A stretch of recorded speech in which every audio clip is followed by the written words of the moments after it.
Володимир Іванович, я вас так запропонував, пригласив зустрітися і зняти невелику програму, присвячену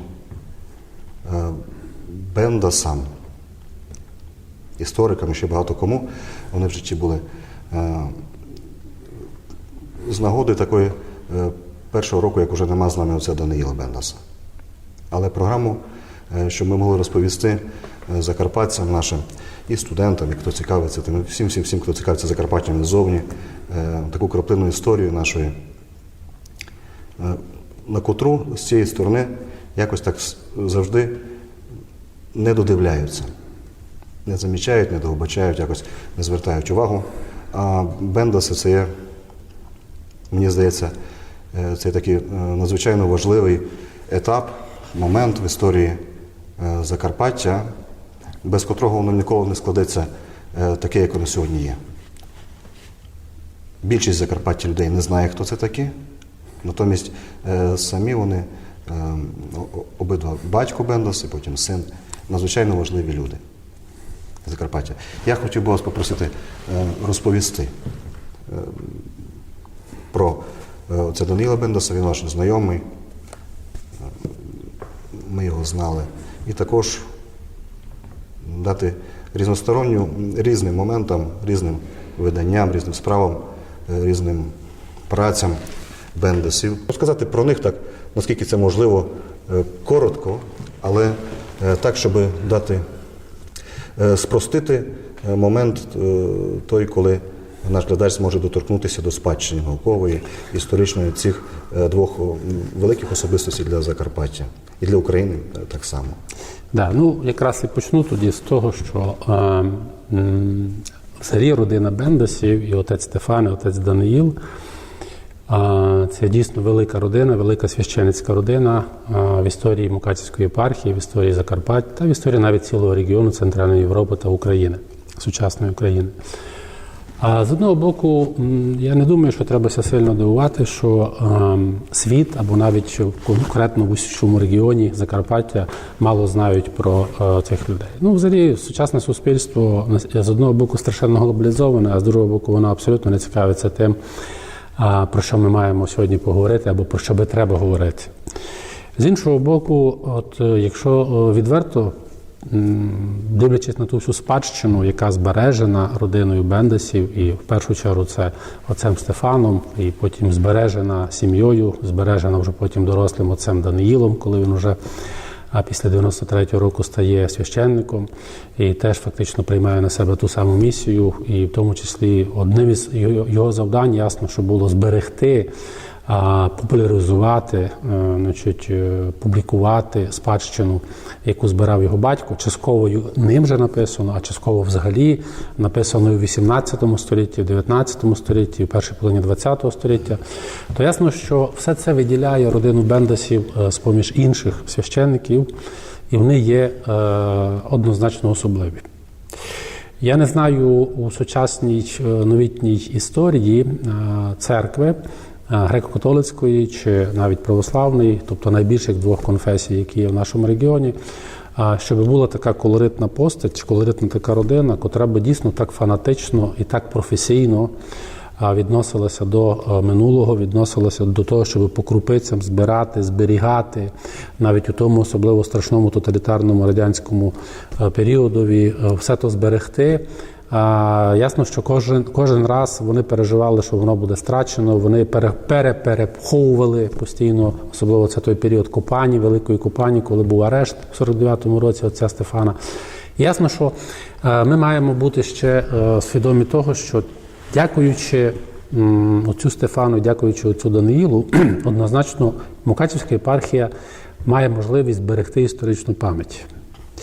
Наскільки вона використає цю можливість, тобто наскільки вона інституціалізує і популяризує і той архів, і ту бібліотеку, і вже фонд спеціально створений спадщина родини Бендасів, це буде вже інша справа. Тобто, чи це буде йти і поширюватися через студентів богословів, які готуються, чи це буде через якісь конференції, наукові, на жаль, які не дуже часто проводяться, чи це буде, скажімо, через те, що будуть якісь робитися копії, архівування справ в Інституті історії церкви, в архіві в Ужгородській богословській академії імені Ромжі, Блаженного Теодора Ромжі. Чи це буде в самій бібліотеці, це вже інша справа. Але сам факт, що ця родина, і отець, і син заслуговують на те, щоб ми їх вшанували, і зберігали у своїй пам'яті, і вивчали цю спадщину, однозначно є доволі знаковим. Якщо говорити про біографію обидвох священників, то дуже є багато моментів у їхньому житті знакових, таких, які фактично характерні лише для цієї родини. Ну, уявимо собі, що фактично, якщо говорити про отця Стефана, то у дитинстві від народження і, власне, до того моменту, поки він вибирає собі фах і відмовляється бути юристом, бо він спочатку хотів бути юристом, можливо, батьки хотіли б, щоб він був юристом, і він навчався в Будапешті в університеті, але він закінчив, він залишив це навчання. Так от, до цього моменту, я хочу що сказати, він навчався різними мовами. Тобто це перше, що кидається у вічі, це той мультиетнічний культурний простір, в якому формувалася ця родина. Тут, чи, скажімо, в Сполучених Штатах Америки, де він ходив теж до початкових класів, чи потім, коли повернувся назад, чи потім, коли ходив до Марама Росігота, чи потім, коли навчався вже в Ужгороді чи в Будапешті перед тим, він завжди був у такому мовному різноманітті. І ясно, що, по-перше, він знав ці мови, по-друге, він виховувався у доволі такому скажімо, культуральному просторі, і воно 100% не могло його сформувати людиною, яка би могла бути заангажована в якийсь із новітніх, модерних ізмів. Я говорю про ізми, характерні для ХХ століття, на які людина ХХ століття, та навіть по сьогоднішній день, дуже часто неадекватно відповідає, десь іде і в унісон з цими ізмами. Я говорю про той самий нацизм, чи фашизм, чи націоналізм, чи комунізм. І зрозуміло, що коли в 45-му році, так, значить, цей священник, вихований у такому просторі, значить, багатоконфесійному, мультиетнічному, зустрічається ось із цими усіма ізмами, так, то ясна річ, що, от, наприклад, у 38-39 році він не сприйняв, і це не є абсолютно якоюсь новиною, українського націоналізму, особливо того праворадикального, крайнього, тобто непоміркованого, ясно, так, а такого доволі такого, відверто кажучи, навіть людину ненависницького. І як священник він це не міг прийняти. Але разом із цим ми добре знаємо, що, скажімо, частину із тих людей, хто прийняв таку ідеологію, так, тих же самих січовиків з Карпатської Січі, перебуваючи священником у Великій Копані вже, він все-таки рятує, і є багато доказів, є документи, архівні, є навіть свідчення очевидців про те, що от він знайшов у собі ту, значить, ну, це, я би не сказав, мужність, він просто повів себе християнин, як звичайний християнин, який, ризикуючи своїм життям, так, він йшов до угорських поліцаїв, йшов і просив, щоб випустили хлопців, бо вони могли там помилитися, могли там не зрозуміти і так далі. Коли в 44-45 році приходить інший ізм, тобто комунізм у даному випадку, так, я не буду казати, що його тут не було. В Словаччина була демократична країна, демократична республіка, і зрозуміло, що різні ідеології навіть були імплементовані до чехословацького парламенту, тобто вони були в демократичний спосіб, могли бути обраними, я говорю про саме комуністичну партію Чехословаччини, так, чи різні соціал-демократичні. І в цьому середовищі він так само жив, але це не був той вульгарний комунізм, так, який фактично в 44-45 році сюди прийшов. Це був абсолютно інший комуніст. Тобто тут в даному випадку був такий, знаєте, своєрідний такий класично європейський, марксистський такий комунізм, не заплямований з якимись такими, знову ж таки, людиноненависницькими моментами, які були пов'язані більше вже із спотворенням цієї ідеології Леніном і наступниками. То ясно, що він його так само не міг сприйняти. І це абсолютно нормально, так, тому що для нього що один ізм, що інший ізм були просто противні, бо вони обидва заперечували або ставили під сумнів, що християнські цінності, християнську мораль, християнське віровчення. А для людей тої категорії, тобто священників, так, в цілому доволі таких консервативних лібералів, котрі сприймають сучасність, чи тоді, чи зараз, сприймають абсолютно адекватно у всьому його вимірі, так, не спокушаючись на якісь крайності цієї сучасності, неважливо, чи це було тоді, чи зараз. Ясно, що він з засторогою до цього відніс. І тому треба зрозуміти, що все, що було пов'язано, скажімо, і з одним наративом, тобто українським націоналізмом в даному випадку, і з радянським комунізмом, так, чи російським комунізмом, совєтським комунізмом, так, він абсолютно не міг сприйняти, і це треба, значить, спокійно до цього віднестися, особливо дослідникам, так, котрі оцінюють спадщину таких священників, як отець Стефан чи отець Даниїл.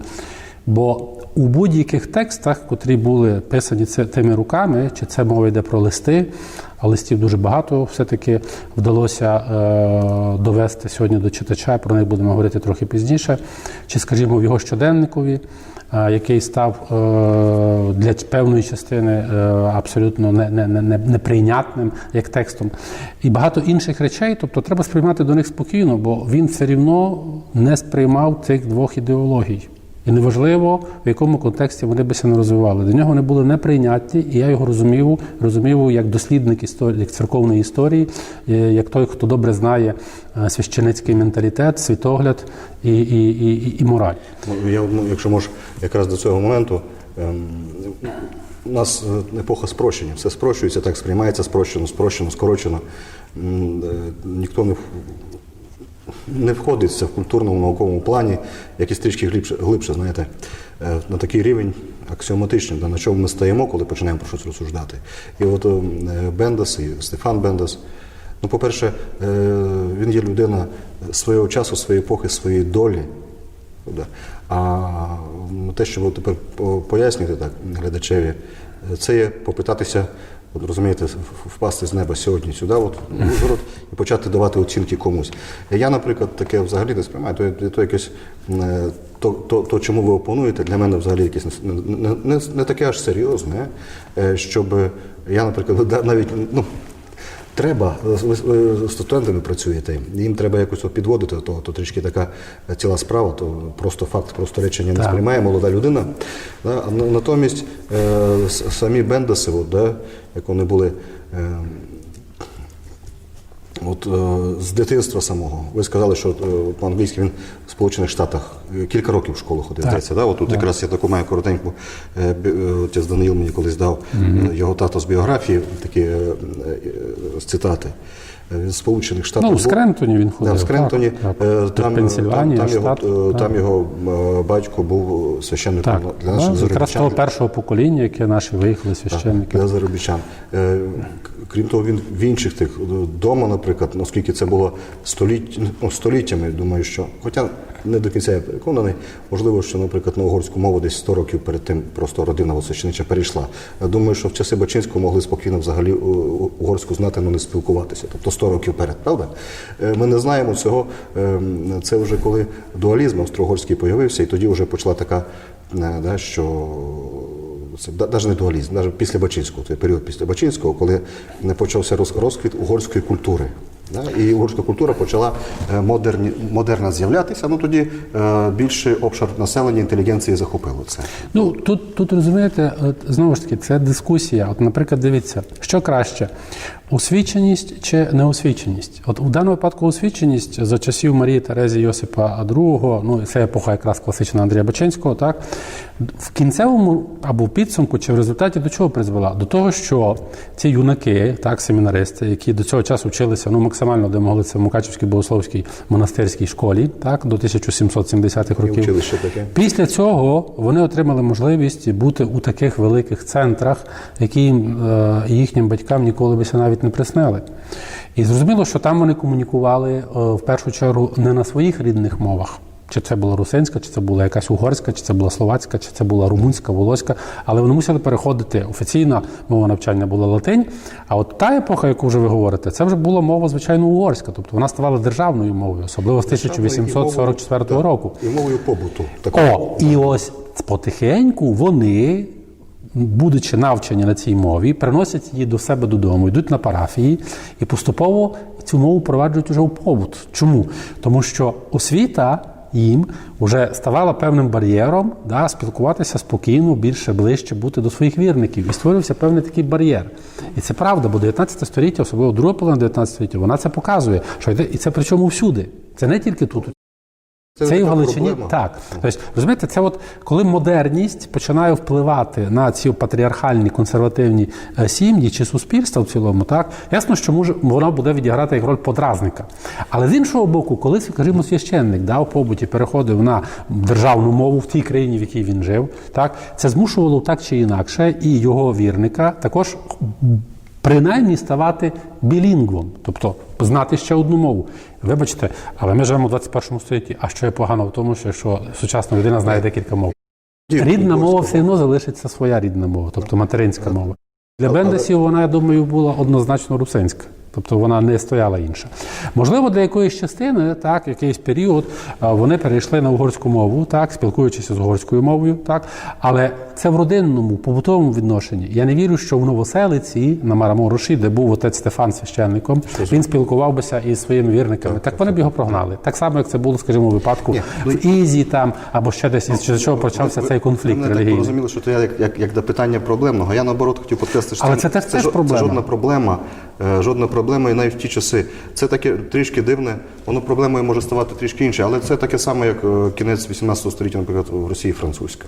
Розумієте, більш-менш інтелігент, аристократ, чуть-чуть більше культурніше, ти мусив вдома там спілкуватися при людях. Але ми далеко відійшли. Я думаю, що бо розумієте, кожна епоха, вона по-своєму її треба сприймати. Ви сказали про мови, і мені здається, що то жодна проблема, і в родині, в цих людях, воно тільки збагатило. Тільки збагатило, воно не змінило нічого, тому що, наприклад, коли Стефан Бендас був в семінарії, вчився, він навіть, якщо там в побуті була угорська мова, до речі... Він вчився вже в Ужгороді в словацький період. Тут угорської не було мови. Так, в побуті, в коридорі так, але мовою навчання не була угорська мова. Він міг різними речами займатися.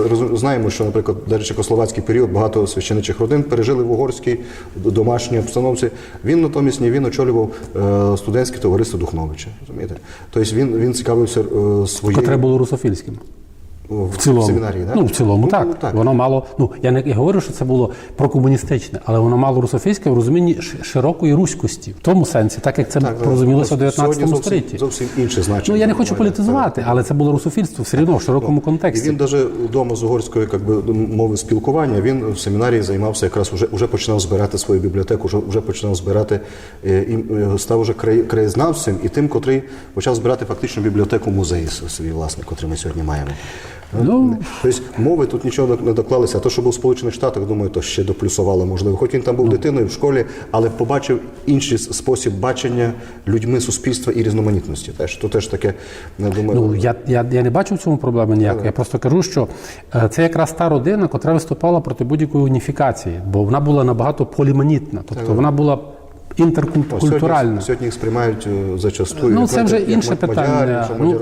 Не були вони такі бендаси, це не то. З одного боку, треба теж розуміти. Після 18-го року, як ми не говоримо, все рівно греко-католицькі священники, більшість греко-католицьких священників однозначно були угрофілами. Це нормально, тому що розпалася в 18-му році держава, так, членами якої суспільства вони були. Ми ж не будемо говорити про те, що починаючи від Йосипа II, з кінця 18 століття, священник в даному випадку відігравав роль певного державного службовця. Він отримав конгруа, тобто він отримав державну заробітну плату від уряду.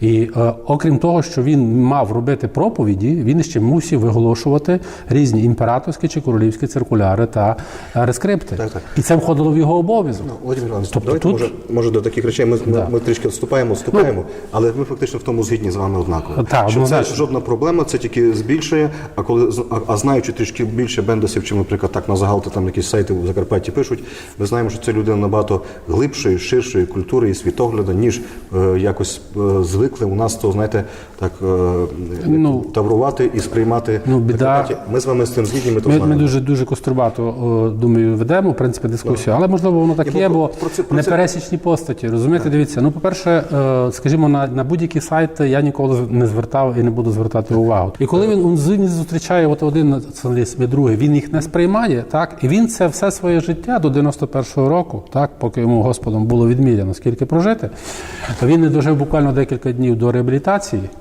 Дійсно, він не дожив, значить буквально за декілька днів він помер. Ось у 91-му році. Він все одно залишався вірним і послідовним саме тому, що він не сприймав ці дві ідеології. Це для нього було неприйнятно. Разом із тим, ми ж добре знаємо, що, скажімо, він мусив сприйняти дійсність, в якій опинився. Опинився після 49-го року, від лютого місяця, коли був заарештований. Опинився в 55-му році, коли був звільнений і коли побачив те середовище. Ту дійсність, яку пережив, починаючи від Ужгородської в'язниці, від Львівської тюрми розподільника, від в Києві, Москві, від так далі, всюди по етапам. І коли повернувся додому, він так само її сприймав. Але єдине, що він не переставав робити ніколи. То ясно, що він мусив бути конформістом до певної міри, наскільки йому, скажімо, дозволяло, щоб не перейти межу от саме цих чеснот, які для нього були важливими. Тобто, що він не жив у Радянському Союзі, ну ясно, що жив. Він працював в архіві, так, тобто він перекладав дуже багато документів, особливо латинських, бо він знав цю мову, так, і як і багато інших священників, до речі, котрі використовували КДБ в той час. Але все рівно він залишався вірним, от скажімо, тому, що він не перейшов межу цього всього. Але головне, що при цьому всьому, він все своє свідоме життя, і це ми вже сьогодні починаємо більше, напевно, розуміти, а ще завтра будемо ще більше розуміти, він намагався зберегти те, що ще в студентські роки, як ви згадали правильно, у Ужгородській богословській семінарії, навчаючися у 20-х роках, він починав збирати. Це пам'ятки, писемні пам'ятки, історії. Це формувати певний сімейний архів. Це робити картотеки, значить, на кожного священника, починаючи ще із 17-18 століття, відповідно, за документами урбаріальними, шематизмами, значить, різними каталогами, описами, переписами і так далі, державними в тому числі.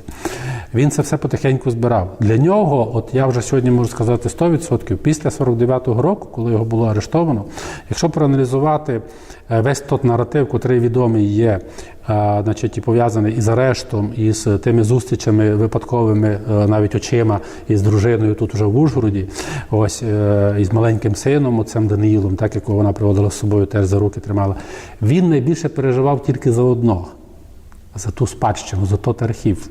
Навіть за тими листами, котрі є, я відчув, я не з усіма ще ознайомив, але я відчув, що він найбільше переживав усе. Він за все запитував, а як там то, а як там то, а там було в того сусіда, чи перенесли до іншого сусіда.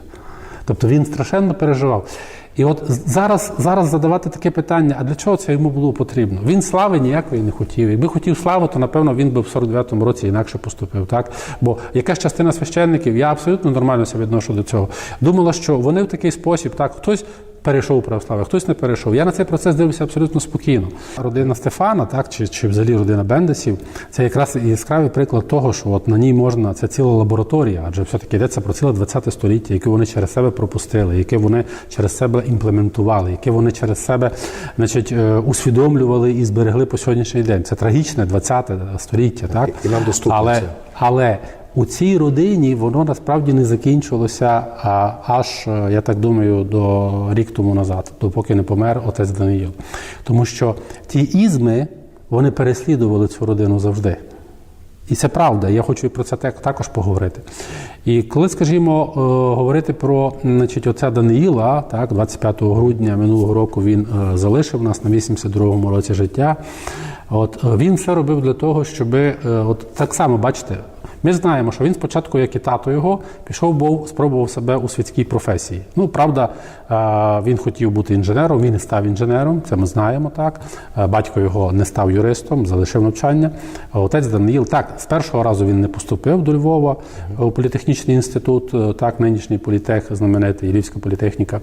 А потім все-таки він поступив, відслужив між тим 3 роки армії, так, у Збройних силах радянської армії, служив він у Грузії. Так, знову ж таки, він 3-річний досвід проживання в армії, він ж далеко від батьківщини, від маленької. Це ясно, що впливало на формування людини. Але тим не менше він поступив, він навіть один час працював, так, тривалий час. Працював спочатку в Івано-Франківську, знову ж таки, майже 3 роки в науково-дослідному інституті. Ну, але оскільки була молода сім'я, треба було дітей якось годувати, так, і ставити на ноги. Він зрозумів, що він там залишатися довго не може. Він повертається в Ужгород, так, повертається потім у Виноградово, ну і стає викладачем. І тут був вже викладачем, він 15, здається, років у Виноградові, у, значить, технікумі, так, значить, політехнічному технікумі в Виноградові, де викладав опір матеріалів. теоретичну фізику, тобто такі доволі важкі і складні предмети. Так? Але він був добрим викладачем. Дуже багато залишилося спогадів саме якраз про цей його період. І зрозуміло, що він випустив не одне покоління. Так от, уявіть собі, що ця людина, так, яка фактично мала справи з матерією, походила із сім'ї, котра в першу чергу мала справу із духовністю. І він якось мусив все це в собі узгодити. Тобто матеріаліст в розумінні викладача і син священника так, в розумінні ідеаліста. Ну, як це в той час ця радянська система ділила. Я з цим не погоджуюся, однозначно. Так? Це знову ж таки ці от кліше, традиційні кліше, до яких ми Ця ситуація це тільки плюс, казав, величезний плюс. А він це перевернув на свою користь. На свою користь. Тому що він добре розумів, значить, цю дійсність радянську, і добре розумів, скажімо, все це. Але представимо собі ситуацію, що добре, розпадається Радянський Союз, помирає, значить, його тато, помирає отець Стефан, значить, не доживши до реабілітації, як я говорив, так, до того, що держава визнала, що вона була винна в свій час, тобто вона взяла на себе цю відповідальність, що вона це робила, ці всі акти прозелітизму і тому подібне. І разом із тим це його також не стримувало. Невже доросла людина, адже отець Даниїл, 93 роки, це вже був у поважному віці, я маю на увазі, він же народився у 38-му році, народився, значить, 6 листопада 38-го року. Причому теж, до речі, цікавий момент, він народився в Ужгороді. А 2 листопада 1938 року відбувся знаменитий Віденський арбітраж. Тобто ще Ужгород залишався в Чехословаччині, і він народився як громадянин Чехословаччини однозначно, але вже після 10 листопада, так, уряд, автономний уряд, на той момент вже Августина Волошина, переносить свою адміністрацію до Хуста. Ну і зрозуміло, що в родини теж не було великого цього тут залишатися. Тобто я говорю про те, що все своє дитинство він провів де? На парафії свого батька, тобто вже в Великій Купані. Там, властиво, де на свої власні очі він бачив, що арешт і всі ці дійства в 49-му році.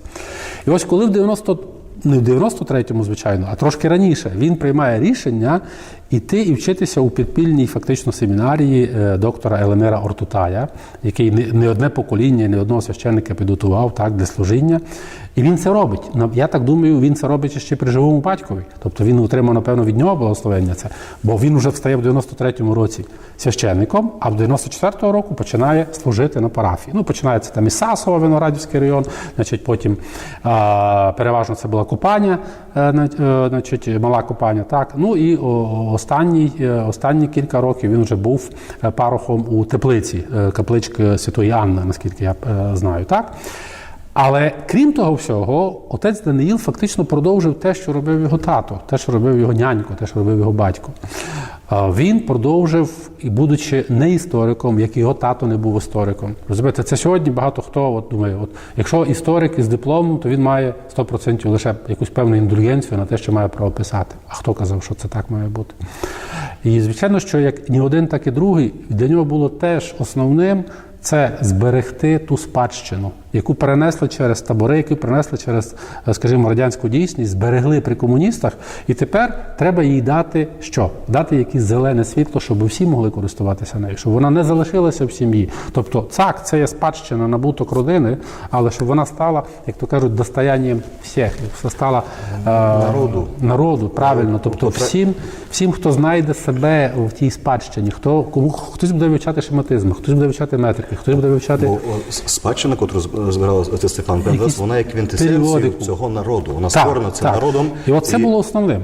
Тому основним. І отець Даниїл, я з того часу, як я з ним познайомився, це був 2007 рік, 2005 рік, але вже в 7-му році ми вже починали від 7-го року, 2007 року вже постійно ми, скажімо так, спілкувалися, постійно ми по телефону розмовляли, постійно зустрічалися, як тільки він був, а в Ужгороді він бував часто, тому що він викладав і читав історію церкви, історію єпархії у Богословській семінарії в Ужгороді імені Теодора Ромжі, чи академії. І зрозуміло, що, але крім того, він одночасно намагався сидіти в архівах. Це та людина, котра, я думаю, що, переважна більшість істориків, професійних істориків, так, вони стільки не просиділи часу, стільки не віддали свого життя на те, щоб працювати у архівах. В першу чергу це і Державний архів Закарпатської області, і в Берегові, і в Ужгороді, особливо в Ужгороді, так, я говорю про ту трагічну радянську добу, яку він вивчав, яку він фактично зробив, власне кажучи, для нас, для всіх, можливість нею теж користуватися. І це, безумовно, справи священників, справи реабілітованих священників, тобто архівні справи, це слідчі матеріали. Я говорю про вже архів СБУ, Управління Служби безпеки України в Закарпатській області. Ну і представте собі, що от він для кожного він зробив таких декілька копій, значить, де заніс на диски всіх справ священників. Тут є 128 було, тут є 127 справ. Значить, тут, я не знаю, чи є справа оця, значить, каноніка Олександра Ільницького. Здається, я просто зараз не пригадую, не можу сказати, чи вона тут є. У вас вона є? Так, ні, вона є, звичайно, вона є. Я говорю про те, що. І він, от уявіть собі, що причому це вже було зроблено років 5 тому назад, іншими словами, вже після того, коли був той страшенний гвалт з приводу щоденника, про який ми також поговоримо. Так? Значить, і він що робить? Він передає мені 3 копії і каже: Володя, ти можеш одну віддати копію у Львів. Кажу, куди? Ну, каже, так ти там, каже, ти знаєш, каже, багатьох, каже, ти спілкуєшся, ти там на конференції їздиш. Кажу, так в Інститут історії церкви Українського католицького університету. Він каже, так. Ну і от ми взяли і ми подарували від отця Даниїла. Значить, до речі, там, крім того, що є інтерв'ю з ним, воно теж є заархівовано повністю з отцем Даниїлом, велике інтерв'ю, яке так само ми маємо. У нас теж є в нашому центрі, науково-дослідному центрі Логос, значить, в університеті нашому. Одним словом, він до останнього дня жив фактично наукою. Жив і творив.